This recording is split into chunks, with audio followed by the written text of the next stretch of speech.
Karena di situ ada pertanyaan bagaimana menciptakan kesejahteraan oleh pemerintah. Sementara kalau kita lihat di Undang-Undang Dasar 1945 itu secara tegas dan jelas ya, bahwa kesejahteraan itu adalah hak mutlak warga negara Indonesia. Begitu kan? Ya. Kalau kita lihat pembukaan Undang-Undang Dasar 1945 yang tadi Bapak bacakan, ya, bagaimana pemerintah menciptakan kesejahteraan? Ya. Meski memang pada dasarnya hari ini saudara bisa melihat bagaimana kenyataan hari ini. Apakah kesejahteraan untuk warga negaranya atau untuk orang luar?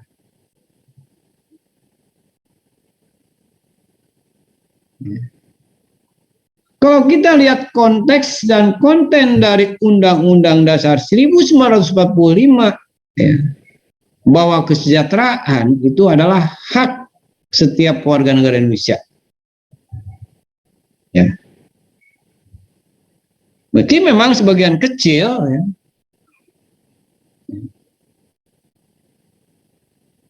sekarang ini sudah dapat dirasakan oleh masyarakat.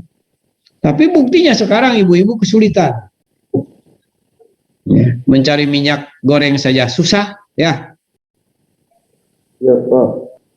Itu.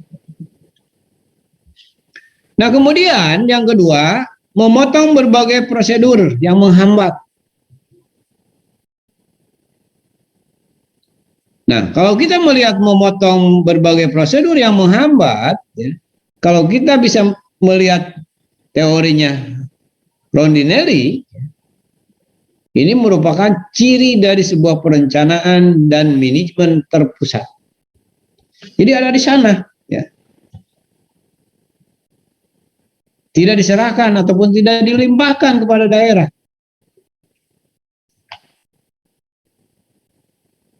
Kemudian yang ketiga, dengan mendesentralisasikan fungsi-fungsi dan tugas pejabat pemerintah pada aras lokal. Mana di sini pemahaman dan kepekaan kepada masalah serta kebutuhan lokal akan dapat ditingkatkan.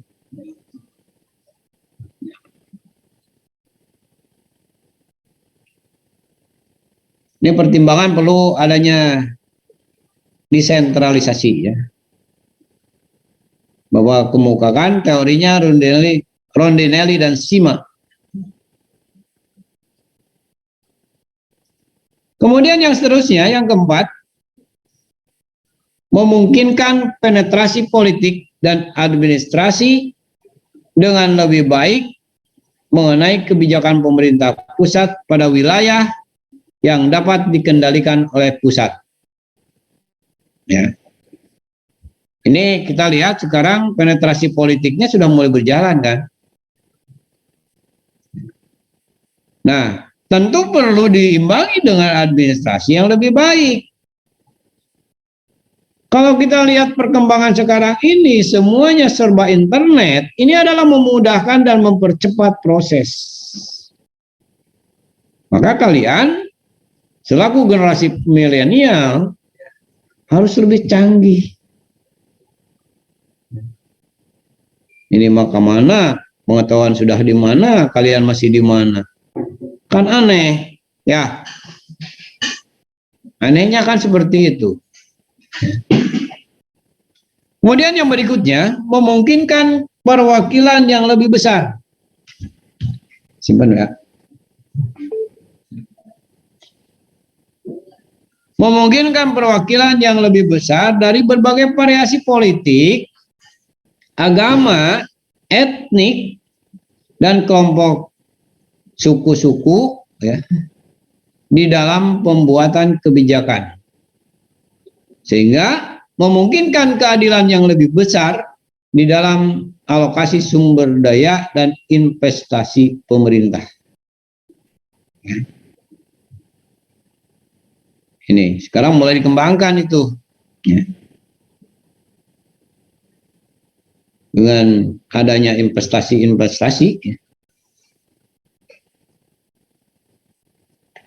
Kemudian yang paling pokok di sini juga ada ya, membuka kesempatan pengembangan kapabilitas administrasi yang lebih besar bagi institusi pemerintah lokal dan swasta di provinsi dan kabupaten kota.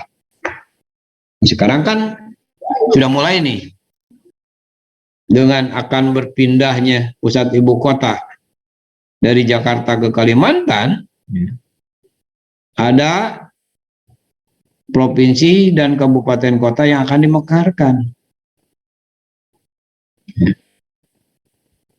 Apakah itu akan lebih efektif atau efisien menurut kalian?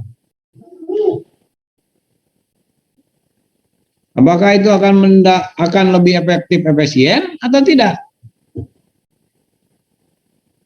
Nah, sekarang kan provinsi, ya. Kemarin terakhir ke waktu Timur Timur keluar dari Indonesia menjadi negara berdiri sendiri. Ya. Berarti ada 26 pulau ya, provinsi ya, 26 provinsi. Nah sekarang pertama perencanaannya untuk dimekarkan kembali ya, provinsi dan kabupaten. Jangankan kemarin dengan jumlah kabupaten provinsi dan kabupatennya segitu, ya, tingkat kesejahteraan masyarakat belum terpenuhi. Sekarang ditambah lagi. Apa itu tidak akan menambah beban biaya?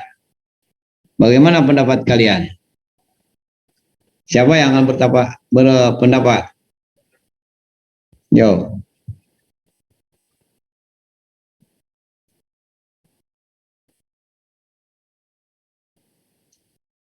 Berikutnya, adanya efisiensi pemerintah pusat yang dapat ditingkatkan karena pekerjaan-pekerjaan rutin.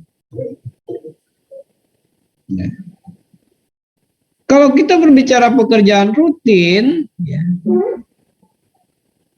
pasti yang ada itu adalah jenuh. Tetapi kalau kita merubah pola, hari ini apa yang akan kita kerjakan, besok beda lagi. Jangan mengerjakan pekerjaan hari ini, baru hidup akan lebih berasa. Kesananya adalah jarum coklat, gitu kan? Ya, hidup makin berasa dengan jarum coklat, gitu.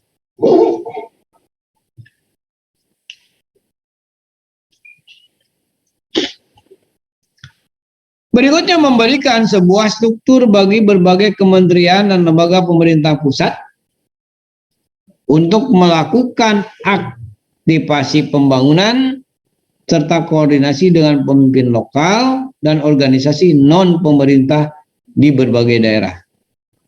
Ya.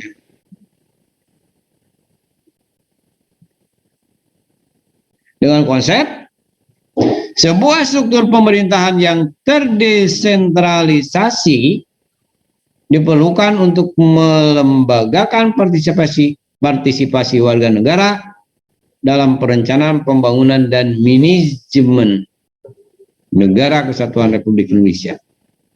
Bagaimana kita akan memanage ya, Indonesia dari berbagai sudut pandang supaya Indonesia tidak terkalahkan. Ya. Indonesia ini kaya akan sumber daya alam, menjadi tujuan utama dari negara-negara luar yang ingin menguasai Indonesia. Karena Indonesia ya, adalah sumber air dunia. So, saudara percaya ataupun tidak, di depan meja saudara atau di meja saudara itu ada air yang buatan Cina, Aqua. Padahal airnya itu asli dari pegunungan Indonesia, dikemas oleh orang luar. Keuntungan untuk masyarakat Indonesia apa untuk masyarakat luar? Apakah untuk NKRI atau untuk orang luar? Itu mulai. Indonesia terletak di antara dua buah benua dan samudra. Sangat luar biasa. Makanya kalau Indonesia tidak sejahtera itu sungguh terlalu gitu.